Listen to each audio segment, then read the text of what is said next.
Saudações fotográficas aos vitrinautas e vitrinólogos que nos acompanham aqui em mais um século da fotografia.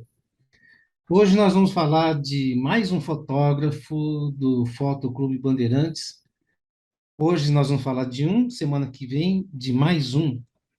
E eu estou falando muito desse fotoclube porque ele foi muito importante para a fotografia, para o desenvolvimento da linguagem.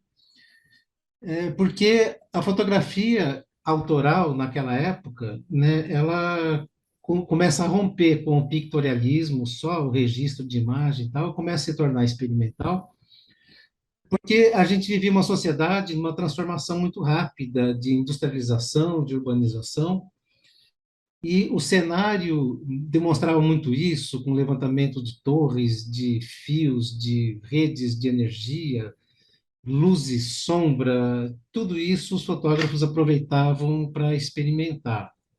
Sofriam uma forte influência da vanguarda europeia, do abstracionismo e surrealismo, e a lente participa disso, né, com uma nova linguagem, uma nova proposta, com o uso de muita contraluz, de geometrização dos motivos. Lembrem daquelas coisas das linhas, da geometria que o Cartier-Bresson falava, né? E ele começa a se aplicar muito à fotografia de arquitetura, que passou a ser uma tendência. E essa história de fazer fotos na contraluz, de fazer um trabalho que era totalmente contra aquilo quadradinho, que era muito acadêmico na época, leva a fotografia a ser totalmente experimental. E fotógrafos como o Ialente, que não eram profissionais, eram amadores, eles não tinham um compromisso com o cliente que queria a foto assim ou de outra forma, eles podiam ousar à vontade, experimentar à vontade, e aí e que faz fotógrafos como o Ialente participarem desse momento, criando uma ruptura que era criticada, muito criticada pelos conservadores na época. Então, nós vamos falar hoje de José Ialente. Ele nasceu em 1895, em São Paulo. Lá pelos 12 anos de idade, ele ganhou uma câmera fotográfica. Não se sabe de quem, a família não sabia de quem ele ganhou. E mais tarde ele se torna engenheiro civil, e naquela época era praticamente junto com a arquitetura. Ele se formou pela Politécnica de São Paulo. E ele foi, então, um dos fundadores do Fotoclube Bandeirantes. Dizem que ele não teve influência nenhuma, praticamente desenvolveu tudo sozinho, ele tinha uma visão muito aguçada para as coisas. A gente pode ver que essa noção de sombra e luz é uma coisa constante no trabalho dele. Esse cenário com muitas torres, muita arquitetura, muitas linhas de transmissão, era um tema predileto. Essa foto dele chama Potencial, mais redes de transmissão, era o tema muito urbano, essa coisa toda de agitação do desenvolvimento da época. Essa foto chama Tentáculos de Ferro, esse monte de torres, pareciam uns monstros se mexendo. Imaginem isso para quem vivia naquela época, toda essa revolução acontecendo diante dos olhos deles. Ele tinha um encantamento por sombra e luz, como todos os modernistas, como todos os contemporâneos do Fotoclube Bandeirantes. Isso provavelmente é um daqueles brinquedos que chamavam de dangle, ou chapéu mexicano, que era um brinquedo de parque de diversões, que era giratório, tem essas cadeirinhas presas com uma corrente, e ele fotografou as sombras, que partia para uma coisa meio abstrata, que era também uma linguagem dele. Essas sombras, tem uma pessoa do lado direito aqui, mas ela parte para o abstrato. A sombra desse gradil e da pessoa, sempre procurando essa linguagem abstrata. Essa foto chama Comporta, provavelmente é um operário fazendo alguma manobra em algum equipamento, e ele tinha muita coisa de abstrato. Isso aqui, essa foto chama Reflexo, totalmente abstrato. Essa foto também é feita através, provavelmente, de um vidro canelado, então as pessoas estão ali, mas elas estão deformadas, elas se tornaram uma outra imagem.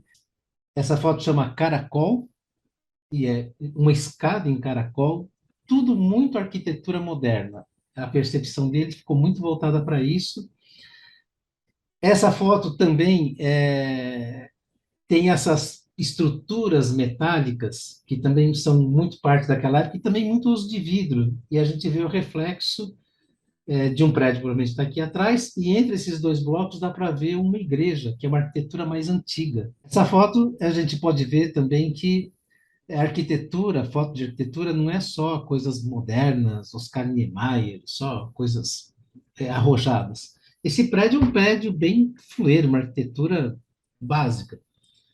Mas ele pegou isso com esse céu denso, essas nuvens de chuva, e o prédio pequenininho lá longe. É um exercício de composição. Essa foto tem uma composição absolutamente impressionante, não é? Esse conjunto de luzes e sombra, com textura, e o céu escuro no fundo. Uma coisa que muita gente não sabe, que na época da foto em preto e branco, a gente usava filtros. Já existia filtro polarizador, que é para dividir mais os tons, então dava um pouco de contraste a mais para a foto, mas era muito usado filtro de cor. Nesse caso aqui, provavelmente é um filtro laranja, que é a cor complementar do azul, e no preto e branco não aparecem as cores, mas ele aumenta esse contraste. Então o azul ficaria mais denso, só que ele fica, na verdade, preto, porque a foto é em preto e branco. O nome dessa foto é Beirais. E se a gente não falar o nome da foto, nem o que que é isso, a gente vai ficar achando que é só um monte de traço, parece uma pintura, uma coisa totalmente geométrica, mas na verdade aqui são beirais de uma casa mesmo, né? Tem um beiral aqui à direita na diagonal, um outro beiral no meio, um pouco à diagonal para a esquerda, e um outro em ângulo lá em cima. São beirais de uma edificação e ele tomou a foto de baixo para cima. Também, evidentemente, uma construção modernista, porque são beirais longos, largos, né? Então, da mesma maneira, ele conseguiu aumentar o contraste para esse céu. E as linhas muito bem marcadas.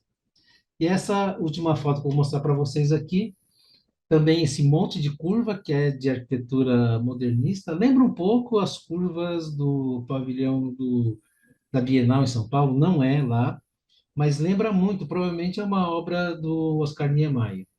José Lente nunca teve a pretensão de se tornar profissional. Ele sempre trabalhou como engenheiro, com arquitetura. Ele nunca quis vender nenhuma das suas fotos. Ele recebeu várias propostas, fez várias exposições, tem fotos dele fazendo parte de acervos, inclusive fora do Brasil, mas ele nunca quis vender uma foto. Apesar de a foto ser uma cópia, mas ele sentia que era como vender uma parte dele. Ele não quis nunca vender a sua obra, tão apaixonado que ele era. E ele fotografou até 1967, quando ele adoeceu e morreu, deixando um baita de um legado para a gente, um aprendizado muito valioso até hoje. Espero que vocês tenham gostado. Semana que vem a gente vem com o último fotógrafo dos Fotocine Clube Bandeirantes, que a gente vai tratar aqui, porque tem muitos outros, mas semana que vem tem mais. Aguardo vocês aqui. Até lá.